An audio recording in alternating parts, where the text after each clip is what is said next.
চট্টগ্রামের শীর্ষ সন্ত্রাসী ডেভিড ইমন সহ তার ৫ সহযোগীকে হত্যা ও অস্ত্র মামলায় ৫ দিন করে ১০ দিনের রিমান্ডে নেওয়ার আদেশ দিয়েছে আদালত।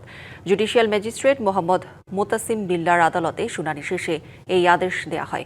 এর আগে পুলিশ ২ মামলায় ১০ দিনের রিমান্ড আবেদন করে। গত মঙ্গলবার দিবাগত রাত প্রায় ৩টার দিকে যশোরের ঝিকরগাছা সীমান্তের ঝুমঝুমপুর এলাকা থেকে ডেভিড ইমনকে ৪ সহযোগী সহ গ্রেপ্তার করা হয়। ইমনের বিরুদ্ধে মহানগর ও জেলায় হত্যা, চাঁদাবাজি এবং অস্ত্র লাইনের অভিযোগে ১৩টিরও বেশি মামলা রয়েছে। রায়হান ও ডেভিড ইমন দীর্ঘদিন ধরে শীর্ষ সন্ত্রাসী বড় সাজ্জাদের হয়ে বিভিন্ন ব্যক্তি ও প্রতিষ্ঠানের কাছ থেকে নিয়মিত চাঁদা আদায় করত। পাশাপাশি টার্গেট কিলিংয়ের মাধ্যমে চট্টগ্রামে আতঙ্কের রাজত্ব কায়েম করত।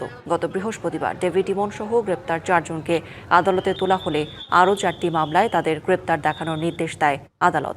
এদিকে হাটহাজারী থানার আরও একটি মামলায় ইমনকে গ্রেপ্তার দেখানোর নির্দেশ দেওয়া হয়। ৫ জন এজাহার নামিয়ে ৫ জন আসামি যথাক্রমে মোবারক হোসেন ইমন প্রকাশ ডেভিড, মোহাম্মদ মিঠু প্রকাশ দামা ইলিয়াস, মোহাম্মদ শামীম, মোহাম্মদ সাফায়েত হোসেন, আল ইসলাম আলিফ প্রকাশ তমাল ৫ জনকেই পৃথকভাবে ৫ দিন করে পুলিশ রিমান্ড মঞ্জুর করেছেন। নগদ নিয়ে এলো হার না মানা হার অফার। সর্বনিম্ন ১০,০০০ টাকা রেমিটেন্স নগদে পাঠালে থাকছে স্বর্ণের হার জেতার সুযোগ।